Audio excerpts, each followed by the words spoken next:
สบา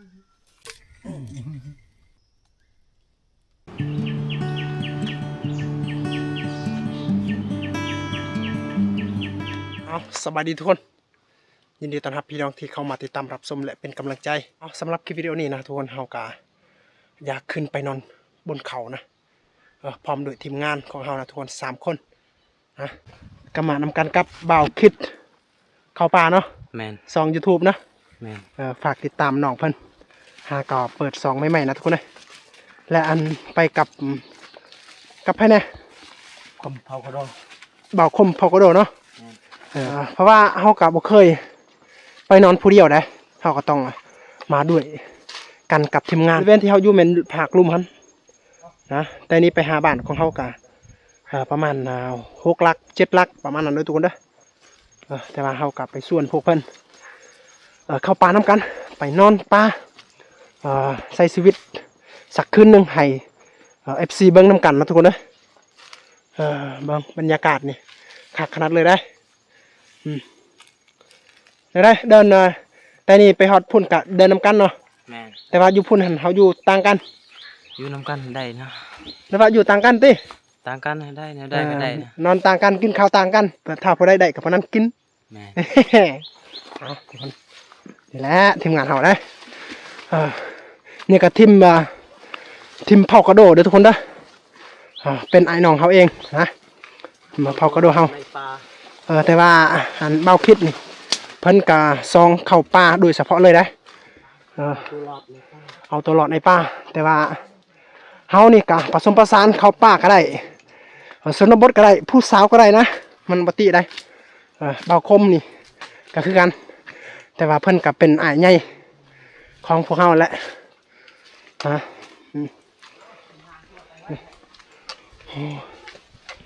บรรยากาศนี่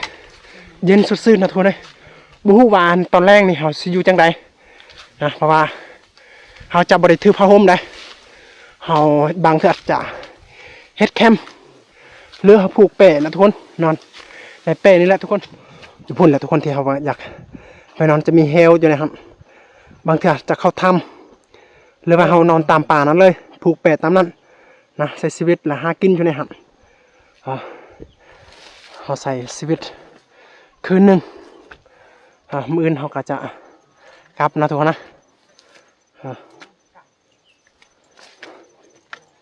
โอ้ตะเวนอยากคำลงแรงได้ตะเวนนี่นะทุกคนนะ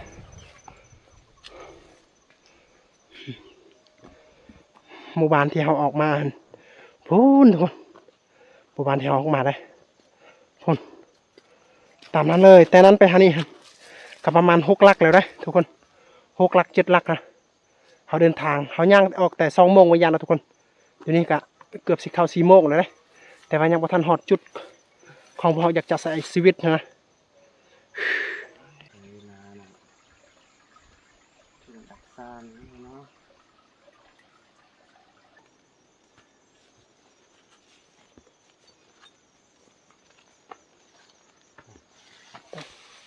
บรรยากาศเย็นสดชื่น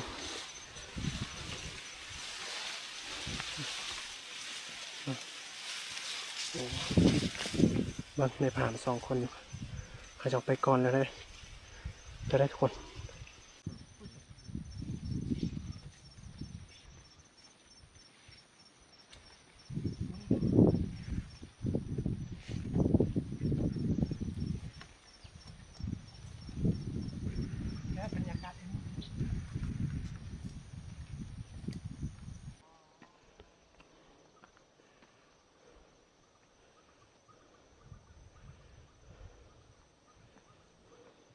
เขาอยู่จุดสูงนี่เขาสามารถเห็น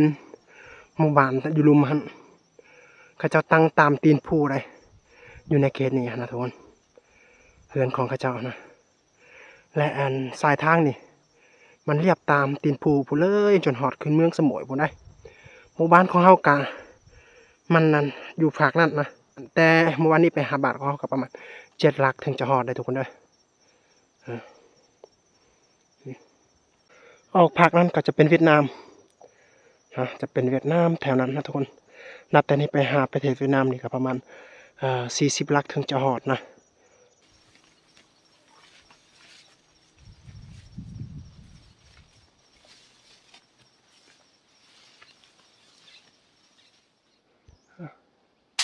โอ้โหได้เลยบ่ถึกบ่ล่ะนายพัน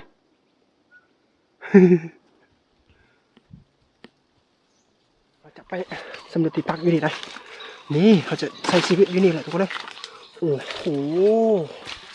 ปลาทองทุกคนเลยนี่โอ้คักขนาดเลยโอ้จะเป็นนั่นผ่าบังเลยนี่นะเป็นผ่าที่เขาบริยานยังเลยนะทุกคนเลยนี่จ้าป่าโชว์ทุกคนเลย เบิ่งนี่เฮ้ยปูใส่ต้นไม้นี่ใส่กระถางต้นไม้แต่คนนึงแล้วไปที่ช่องเลยตัวที่ช่องเขาจะนอนพื้นนี่ก็ได้นอนต้นไม้นี่บ่เขานอนพื้นเขาก็ได้เขานอนพื้นก็ได้จะสินอนพื้นบ่แล้วเฮาสินอนมาหาต้นไม้นี่ถ้าบ่นี่เขาสิมัดอูพังนั้นไปมัดอยู่นี่มัดได้บ่ได้บ่เป็นยังมีการแก้ไขอยู่มัดอยู่นี่ไปเฮาสิทางตัวนี้หน่อยนึงก่อนเนาะโอเค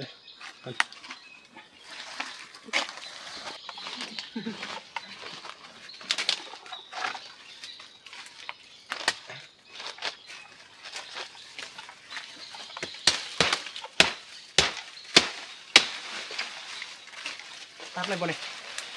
ไม่ตัดหรอก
อยากเป็นอะไร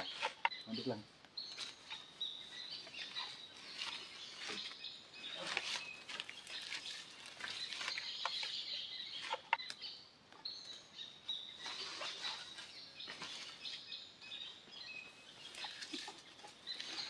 สอนวิธีปลูกแบบก่อนวิธีปลูกแบบง่ายๆหรือว่านี่แบบว่าลุงโฮสอนตะกี้ได้นี่คนเข้าป่าต้องโหได้ผ่านต้องโหได้วิธีปลูกแปะนี่นะทุกคนนี่เห็นบ่นี่มันบรรลุง่ายได้นี่เขาจะเอาเขานี่นะทุกคนนี่เห็นไหมเวลาที่เขาปลดออกเนี่ยจะดึงตัวนี้นะโอ้ยนี่รุดง่ายนะนี่สอนนี่นะสอนวิธีปลูกแปะได้โอเคเอาเข้าไปนี่มันไม่ยากนะ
ค่อยเฮ็ดหลักก่อน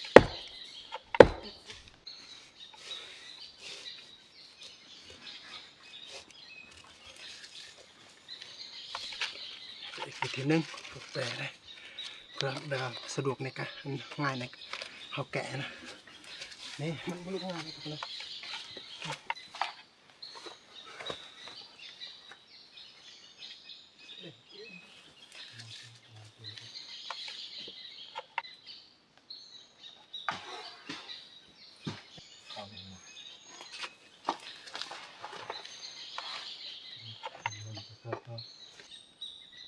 โป๊ะได้เลยตะlần khít đào đóไอ้มาตัดดุมแล้ว bị mà mọi lần bơ đào cho เราวันมากเลย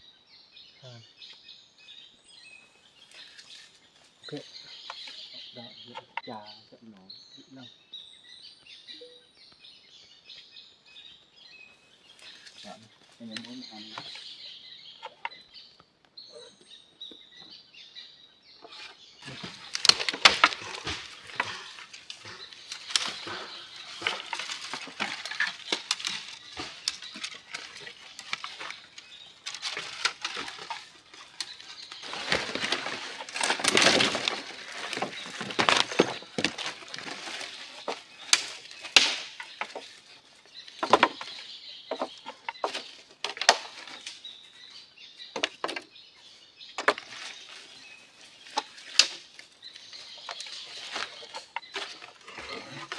โอเคพอดีเลย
ไปใส่ต่อไป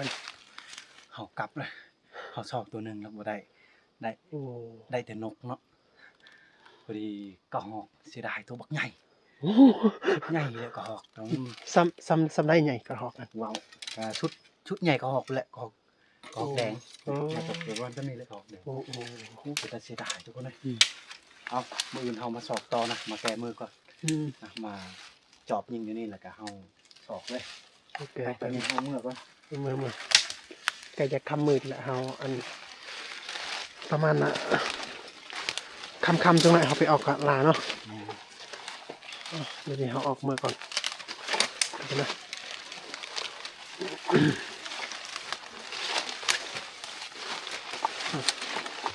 ไม่อยากเดือกนี่บวช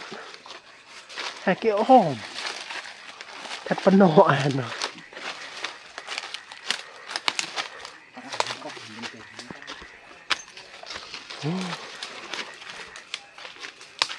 เกือบพอได้นกใหญ่ได้เกือบพอได้สัตว์ใหญ่ฮะ เอามาจับไปย้อน นี่ได้ปะโอ้โหมาแล้วเนาะ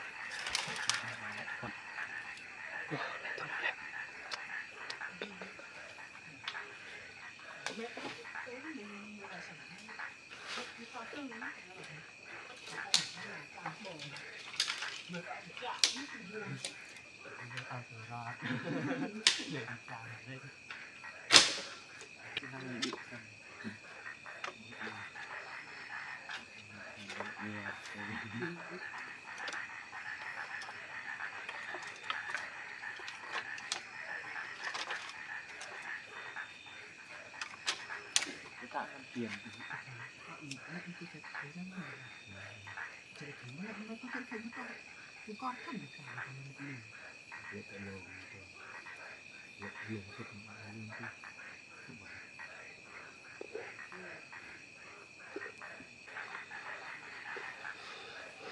จักสิกินหยังมื้อนี้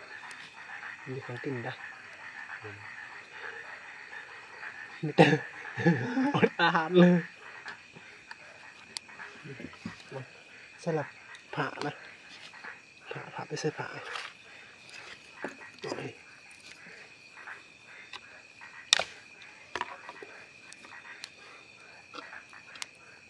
เนี่ยกันมากันนะก็บ่ไปมันลงไป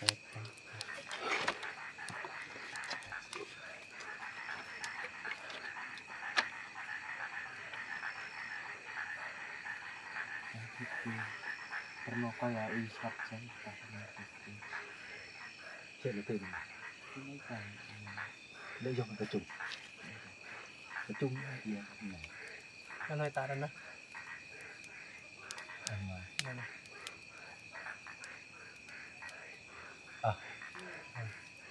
Oh. Nah. Jauh ni loh, jauh. Nah.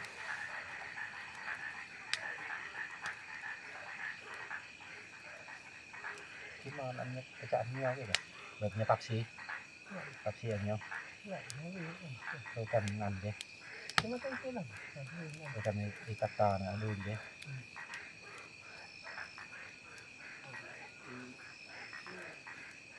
Oke, kue gila.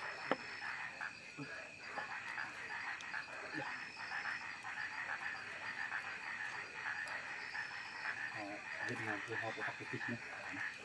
Lời sắp hàng từ phơi và nó phải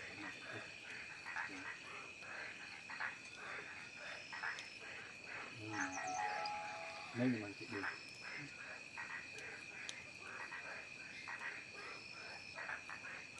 nắng led lại tầng thứ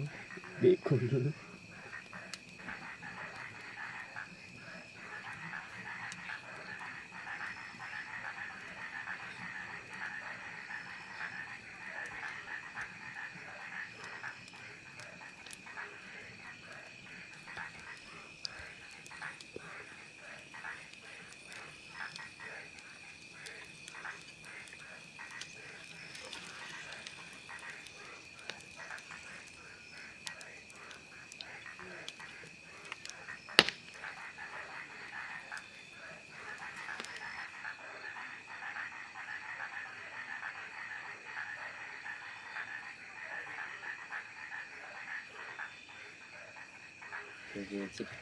Cuman sampai ini sana.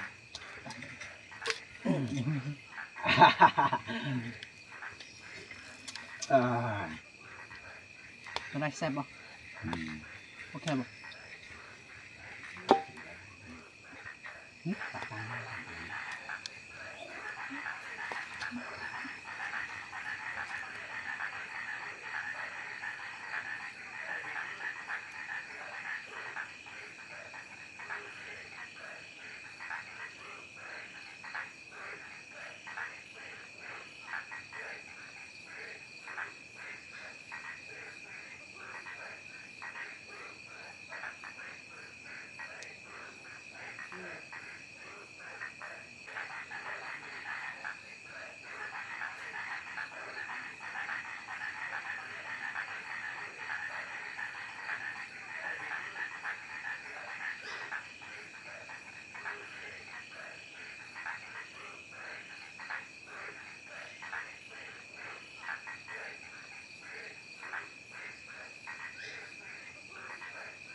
เสียเวลาเนาะ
เอาสำหรับคลิปนี้ก็ฝากให้พี่น้องกับสำนีเด้อสำหรับคลิปไปใช้ชีวิตในป่าคืนนึงนะมื้อนี้บ่ได้ยังกินนะทุกคนกินดีแต่ว่าอย่าลืมกดไลค์กดแชร์แล้วก็ติดตามบ่าวเติมเด้อทุกคนมาก่อน